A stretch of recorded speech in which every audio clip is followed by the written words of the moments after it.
So hello guys, welcome back to my channel. This is review বা দিশি চলে এলাম একটা নতুন মুভি রিভিউ করতে। তোমরা সবাই জানো আজকে শুক্রবারে অনেকগুলো বই রিলিজ করেছে, বিভিন্ন ভাষার বই রিলিজ করেছে, কিন্তু সবার আগে যেটা আমি মেন প্রায়োরিটি দিলাম সেটা হচ্ছে ককটেল 2।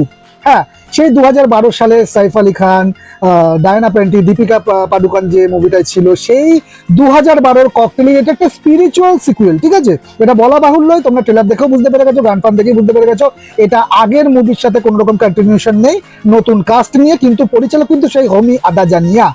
কিন্তু প্রবলেমটা হলো এবারে কিন্তু ইমতিয়াজ আলীর কাজটা নেই, যেটা ককটেলে ছিল, ককটেল পার্ট 1-এ ছিল, ঠিক আছে?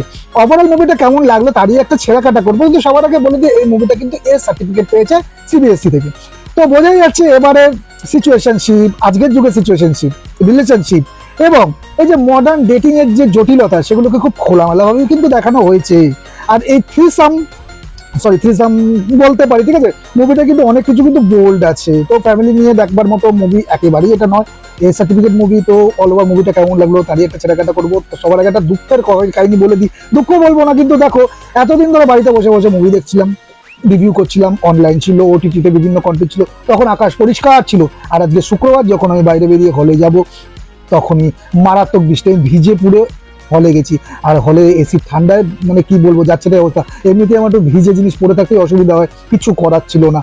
হ্যাঁ, রেনকোট পরে গেছিলাম, কিন্তু রেনকোটের মধ্যখান দিয়ে জল ঢুকে গেছে, এত বৃষ্টি পড়ছিল। যাই হোক, তো আর ভাই বেশি ভাট বকবো না, চলো ককটেল 2 মুভি রিভিউটা করি।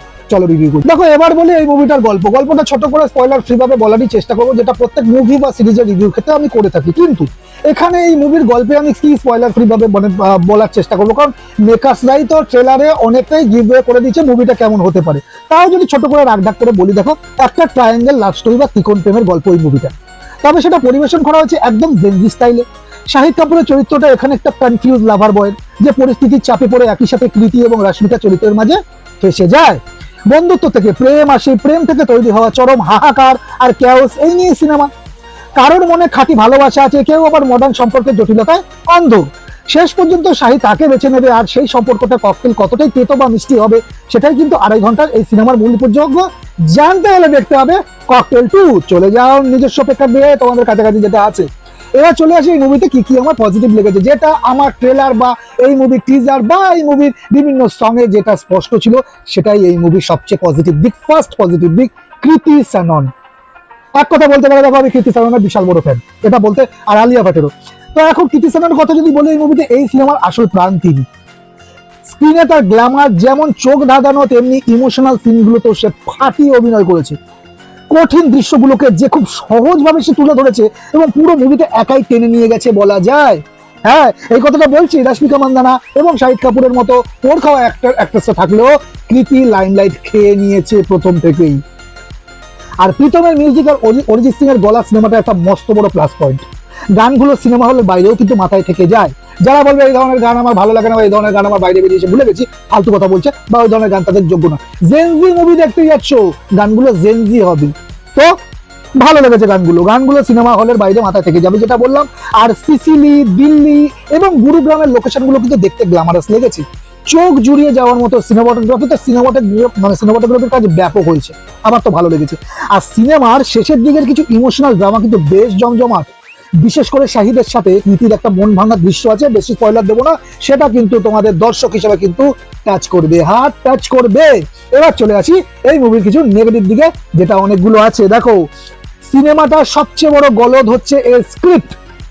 ফার্স্ট হাফ বেশ ফুরফুরের মজার হিসেবে কেটে যাবে, কিন্তু যেই সেকেন্ড হাফে এসে ধাপাস করে তুমি পড়বে, সিনেমাটাও ধাপাস করে পড়ে যাবে।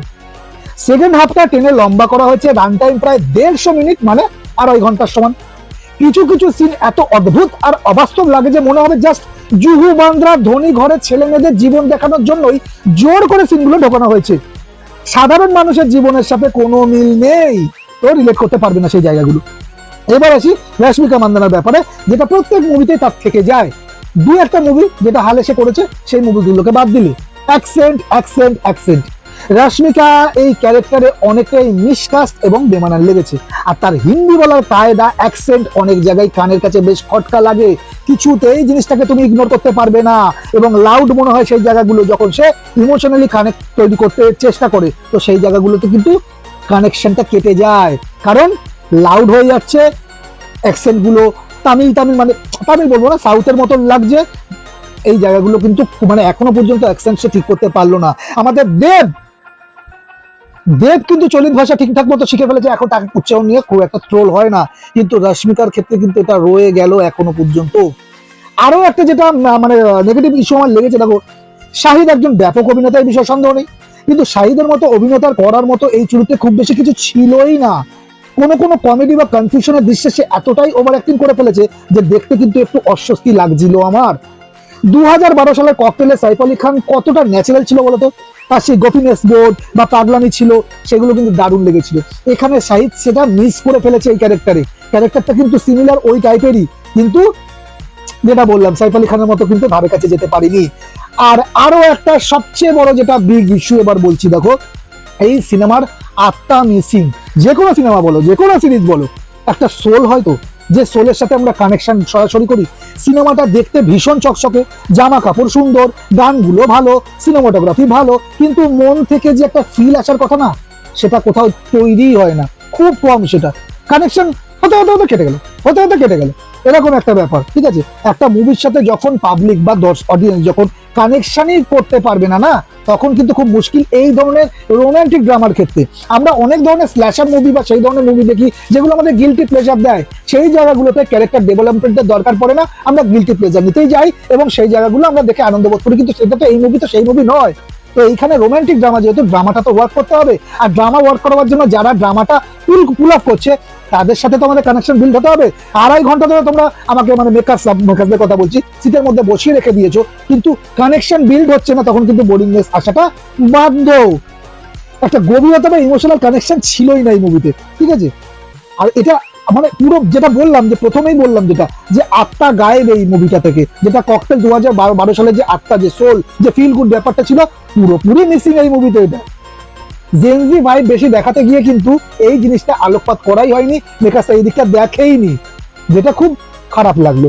কারণ ককটেল ফ্র্যাঞ্চাইজির একটা পার্ট তুমি তৈরি করছো, ফ্র্যাঞ্চাইজি বলবো না, ককটেল তো একটা মুভি ছিল, তার স্পিরিচুয়াল সিকুয়েল যখন বানাচ্ছ, অন্তত এই জায়গাটা একটু রাখার দরকার ছিল। কারণ ককটেলের এটাই ছিল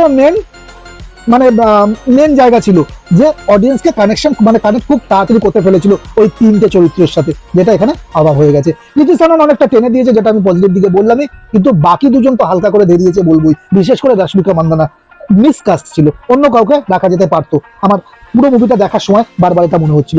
আচ্ছা, আর বেশি ভাগ বকবো না, ফাইনাল বাড়িতে চলে আসছি। দেখো, তুমি যদি মাথা খাটাতে না চাও বা উইকেন্ডে সুন্দর লোকেশন, দারুণ গান আর গ্ল্যামারাস কৃতি সাননকে দেখতে চাও, তবে থিয়েটারে গিয়ে একটা সুযোগ এটা এই মুভিটাকে দিতেই পারো, একবার দেখে নাও। মুভিটা খুব খারাপ বা পাতে দেওয়ার যোগ্য না সেরকম মুভি কিন্তু না, অ্যাভারেজ মুভি হয়ে গেছে, কৃতি সাননের জন্য কিন্তু এটা একবার দেখে নিতে পারো। আর যদি দেখো, আর একটা কথা বলি, কবির সিং বা পুরোনো ককটেলের মতো যদি মন ছোঁয়া কোনো ভালোবাসার গল্প আশা করো, তবে হতাশ হবে। এটা কিন্তু পরিষ্কার জেনে বুঝে যাও, এক্সপেকটেশন লেভেল হাই একেবারে করো না। ফিল গুড ভাইব, টাইম পাসের জন্য মুভিটা দেখো, ভালো লেগে যাবে, টাইমটা কেটে যাবে। এটা একটা চকচকে প্রোডাক্ট যার ভেতরে মাল মশলা একটু কম ছিল। তো এই ছিল আমার ককটেল 2 মুভিটাকে নিয়ে অল ওভার রিভিউ। যারা দেখে ফেলেছে তারা আমাকে কমেন্টের মাধ্যমে জানাতে পারো, যেটা তোমরা জানাও না। আর এই ভিডিওটা যদি ভালো লাগে, একটা লাইক শেয়ার কি প্রাপ্য হবে না আমার? আর একটা কথা বলি, যদি এই চ্যানেলটাকে যদি সাপোর্ট করার কোনো রকম ইচ্ছা লাগে, তাহলে একটা সাবস্ক্রাইব করে দাও। ভিজে পুরো এসেছি, মাথা চুল এখনো শুকনো হয়নি, সেইভাবে কিন্তু রিভিউটা করলাম।